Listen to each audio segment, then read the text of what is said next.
তোমার একজন মা আছে। এ আর নতুন কথা কি? আছে বই কি।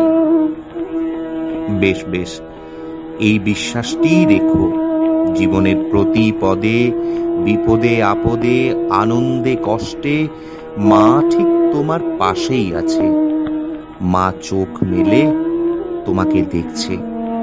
মা তোমার মঙ্গল কামনা করছে, অনবরত বলে চলেছে, ভালো থাকিস বাবা, ভালো থাকিস মা, সাবধানে থাকিস। ঠিক যেমন বলতো ছোটবেলায় হাত ধরে মাঠে খেলতে নিয়ে যাবার সময়, ওই রকম ভাবে। সে সব ঠিক, কিন্তু দুটো মুশকিল। প্রথম, আমার মা আছে সেটা বিশ্বাস অবিশ্বাসের বস্তু নয় কোনো। মা আছে সেটা ফ্যাক্ট, বাস্তব। কাজেই ওসব বিশ্বাস টিশ্বাস করার কি আছে? মা আছে আছে। দ্বিতীয়, আমি বাড়ি থেকে বহু দূরের শহরে থাকি, চাকরি করি, ব্যবসা করি, পড়াশোনা করি। মা বাড়িতে আছে, এখানে নেই। কাজেই সবসময় আমার মা আমার পাশে দাঁড়িয়ে আমাকে দেখছে, মানতে পারলাম না। সে তো বড় মুশকিল তাহলে। প্রতিনিয়ত মনের কথা, সুখ দুঃখের কথা, আশা হতাশার কথা বলো কার কাছে? এটা তো মানবে, মায়ের মতো দরদ দিয়ে এ জগতে কেউ তোমার কথা শুনবে না। মাই তো একমাত্র যে কখনো কোনো কিছু না চেয়ে মনের সকল ভালোবাসা দিয়ে শুধু তোমাকেই ভালোবাসে, নাকি গো? ছোটবেলা থেকে যেখানে যা কিছু করেছো, হয়েছে, বকা খেয়েছো, প্রাইজ পেয়েছো, দৌড়ে এসে মাকে প্রথম বলনি? পড়ায় আটকে গেলে সবচেয়ে প্রথম মাকে ডাকনি? খাবার পছন্দ না হলে মায়ের সাথে ঝগড়া করনি? প্রিয় বন্ধুর সাথে মনোমালিন্য হলে মায়ের কাছে এসে অভিযোগ জানাওনি? এখন তাহলে সারাদিনের যে হাসি কান্না, খুশির গল্প, অভিমানের চাপা কান্না কার কাছে জমা করো? তা ঠিক, কিন্তু সে কি করব? মা তো বাড়িতে। দিনে ফোন করি 2-3 বার, কি খেলে, গরম কেমন, ঠান্ডা কেমন, ওষুধ ফুরালো কিনা, সেসব কথা হয়। কিন্তু প্রতিক্ষণের মনের সব খবর, অত কথা বলবো কেমন করে? বলতে না পেরে কষ্ট হয় না? মনে হয় না মাঝে মাঝে মা যদি পাশে থাকতো? দিনের শেষে বাড়ি ফিরে মায়ের স্নেহের ছোঁয়া যদি পেতাম, রাতে মায়ের কোলে মাথা রেখে যদি শুতাম, মনে আরেকটু শান্তি পেতাম। সারা দিনের প্রতিটা আশা পূরণের আনন্দ আর আশা ভঙ্গের গল্প যদি মাকে শোনাতে পারতাম, সুখটা আরেকটু বাড়ত, কষ্টটা আরেকটু কমতো। হয়তো, কিন্তু উপায় নেই। জগতে সব ইচ্ছে পূর্ণ হয় না। জীবন আমাকে তাই শিখিয়েছে।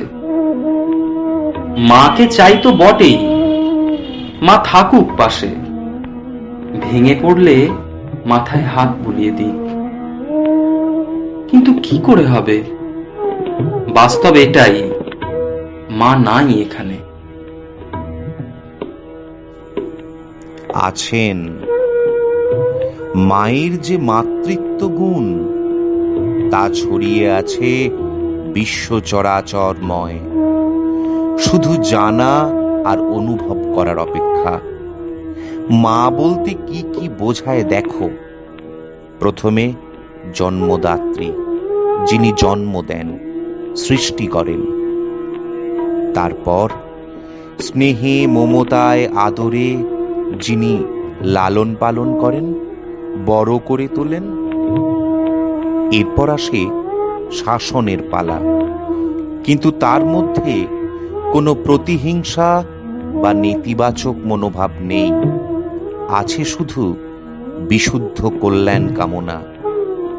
সব শেষে এবং এই সকল পর্যায়কে বেষ্টন করে মা মানে এক পরম নির্ভরতার আশ্রয়, অভয়দাত্রী। মাতৃত্বের এই 4 গুণের প্রকাশ যেখানে দেখবে, জন্মদাত্রী, পালয়িত্রী, কল্যাণকামিনী এবং অভয়দাত্রী, জানবে সেখানেই মা আছেন। মায়ের শক্তি সেখানে কাজ করছে। সদ্য অঙ্কুরিত একটি গাছে 2টি নতুন পাতা গজিয়ে উঠল, মাতৃশক্তি। একখানি সুন্দর জল রঙের ছবি এঁকে তুমি মুগ্ধ নয়নে চেয়ে রইলে, মাতৃশক্তি। মালকোষের এক নবতম স্বর বিস্তারে কারুর চোখে জল বইয়ে দিলে, মাতৃশক্তি।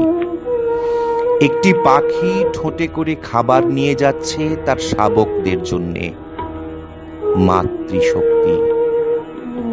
চোখ না ফোটা কুকুরছানাকে তার মা সাবধানে পাহারা দিয়ে বসে আছে, মাতৃশক্তি।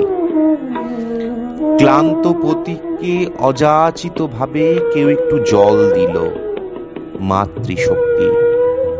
রোগীর মাথায় স্নেহের পরশে হাত বুলিয়ে দেওয়া সেবিকা, মাতৃশক্তি। আড়ালে মুচকি হেসে কঠোর চোখে দুষ্টুমির শাসন করা শিক্ষক, মাতৃশক্তি। আবার সূর্যের নরম আলোর ছোঁয়ায় সূর্যমুখী ফুল জেগে উঠল, গাছেরা সব কল্লোলে মুখরিত হল। নতুন আশায় মন টগবগ করে ফুটে উঠল। সেও মায়ের শক্তিরই আর এক রূপ। প্রকৃতির প্রতিটি সৃষ্টিমূলক, পালনমূলক, কল্যাণকামী, রক্ষাকামী কাজের মধ্যে সেই মাই কাজ করে চলেছেন। আর তোমার মা, আমার মা, আমাদের প্রত্যেকের নিজের নিজের গর্ভধারিণী মা এই মহা মাতৃশক্তিরই এক একটি বিশেষ রূপ। তাই বলে ভেবো না মা কেবল ওইটুকুর মধ্যেই সীমাবদ্ধ। মা অনন্ত, অসীম, সর্বব্যাপী। নিজের গর্ভধারিণী মায়ের মধ্যে আমরা সেই অনন্ত মায়েরই এক বিশেষ রূপ দেখি। ব্যাপারটা কেমন জানো? ধরো একতাল মাটি, তা থেকে তৈরি হলো এক অতি সুন্দর প্রতিমা।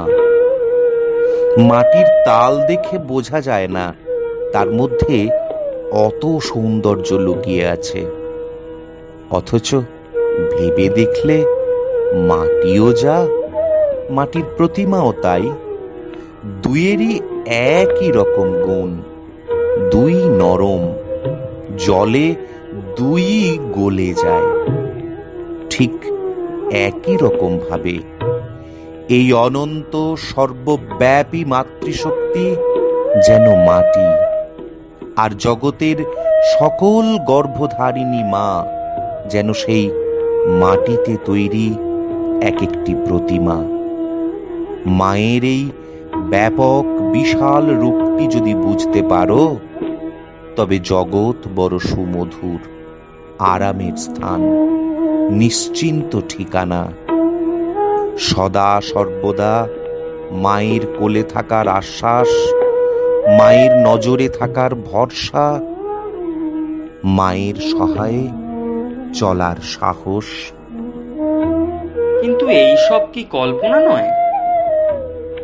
আমার মাকে আমি দেখতে পাই, তার কথা শুনতে পাই, তাকে ছুতে পারি, জগতের এই বিশাল মাতৃশক্তিকে সেরকম পারি কই? সেই রকম এক মাতৃশক্তি যে আছে তা বুঝবো কি করে? এটা ঠিক যে আমার মা আমাকে সব থেকে বেশি ভালোবাসেন, কিন্তু তিনি যে আবার কোনো এক মহাশক্তির রূপ সেটা তো বুঝি না। খুব সুন্দর এবং যথাযথ সংশয়, তবে মায়ের এলাকা যুক্তির নয়, বিশ্বাসের। তাই যুক্তিতর্কের তুফান তুলে তোমার এই সংশয় আমি ভাঙতে যাব না, বরং একটি খুব পুরনো ছেলেবেলার মজার ঘটনা মনে করিয়ে দিই। আমাদের প্রায় সবার জীবনেই তা ঘটে থাকে, তার থেকেই তুমি খানিক উত্তর পেয়ে যাবে। অনুষ্ঠান বাড়িতে মা হারিয়ে যাওয়া মনে পড়ে? মুখে হাসি ফুটলো কিনা বলো?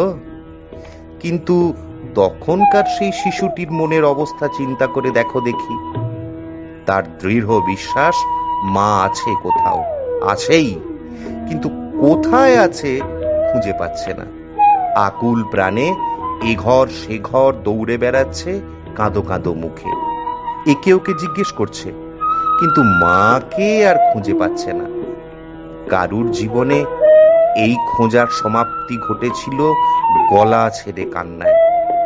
কারুর ভাগ্য আর একটু সুপ্রসন্ন ছিল, আচমকা পেয়ে গেছিল, বা মা নিজেই এসে কোলে তুলে নিয়েছিলেন। আমাদের অবস্থাও প্রায় ওই শিশুর মতো। তার মতোই সদা সর্বদা মায়ের সঙ্গ পাওয়ার বাসনা আমাদেরও অতি প্রবল, কিন্তু মাকে খুঁজে বার করার শিশুর সেই ছটফটানি খালি আমাদের নেই। আমরা জেনে বসে আছি আমাদের মা অতি ক্ষুদ্র, সীমিত এক সত্তা। তিনি এক নির্দিষ্ট শরীর মনের বন্ধনে বন্ধ, তাই চাইলেও তাকে 24 ঘন্টা পাওয়ার উপায় নেই। এই মনোভাবটি সকল সমস্যার মূল। বাস্তবে কিন্তু মাতৃত্বের স্রোতে আমরা সর্বদাই ভেসে চলেছি, শুধু সচেতন নই। এই সচেতনতাটুকু শুধু আনো। জগতের প্রতিটি কাজে মায়ের স্পর্শ দেখতে শেখো। এই জগৎ সংসার মা শুধু তোমার খেলার জন্য সাজিয়ে দিয়েছেন, ঠিক যেমন ছোটবেলায় খেলনা বাড়ি সাজিয়ে তোমাকে ব্যস্ত রাখতেন। কোনো পার্থক্য নেই। ছোটবেলায় খেলতে গিয়ে আঁধার হয়ে এলে মাঠের ধারে দাঁড়িয়ে মা হাঁক দিতেন, সে শব্দের ভরসায় তুমি নিশ্চিন্তে বাড়ি ফিরতে। আজও ফিস ফিস করে তিনি সর্বদা তোমাকে আশ্বাস জুগিয়ে চলেছেন। বাতাসের ঝিরঝিরিনিতে, পতঙ্গের গুনগুননিতে, পাতা ঝরার আওয়াজে, শিশিরের নিঃশব্দ শব্দে, শুধু শোনার অপেক্ষা। যদি বলো ওসব তো প্রকৃতির খেলা, তার মধ্যে মাকে খুঁজতে যাওয়া কষ্টকল্পিত নয় কি? নয়।